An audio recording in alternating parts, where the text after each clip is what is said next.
wanted to do a demo of a watercolor painting so that if you decide you want to use this for your final project, you have this option. I'm going to set up my space with 2 cups of water along with my watercolor palette, my brushes, as well as some watercolor pencils.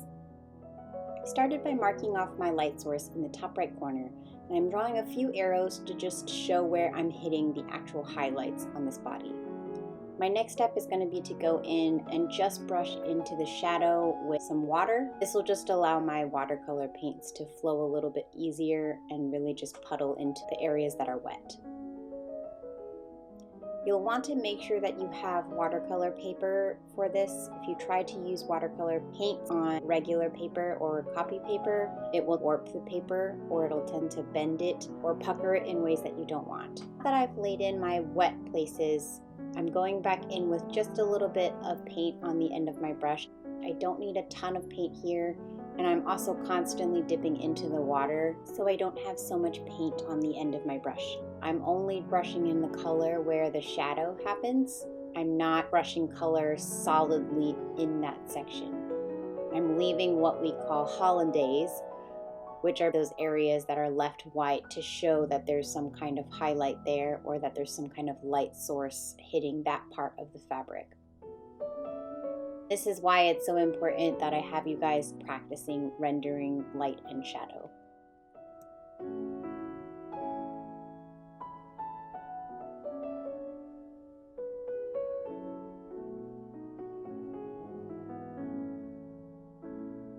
You'll notice that I've switched brushes. I wanted something with a slightly more pointed tip than the flathead brush I was using prior to that.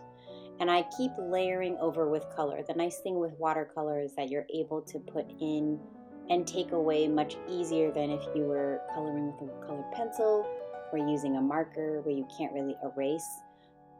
If you do want something lighter, all you have to do is add a little bit more water to it and then take a paper towel to soak up some of that color. To add more opacity, all I have to do is get a little bit more pigment and paint on my brush and just add it on top of the color. You can do this with the paper wet, or you can add this when it's still dry.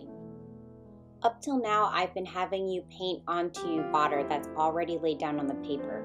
The other option you can see here with the cape is that I'm actually laying down the paint first and then taking some water after and adding it back in. And that spreads the paint a little bit, but allows that opacity to happen in the places where I want the shadow.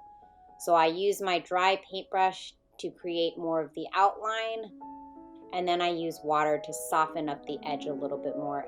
I'm going back in and using that dryness of the brush to my advantage in order to create the folds, and then underneath that folded drape is another place where I would see darker color.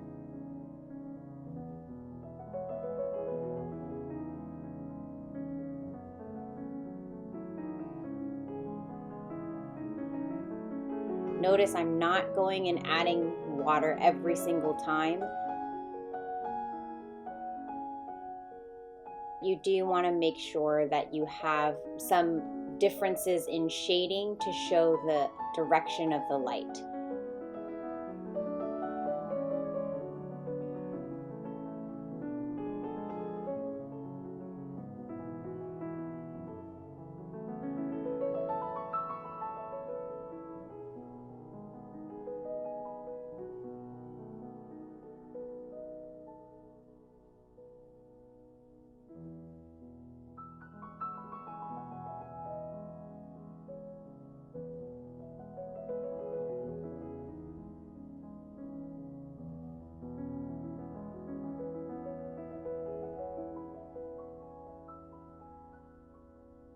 I'd like to show you how I use my watercolor pencils.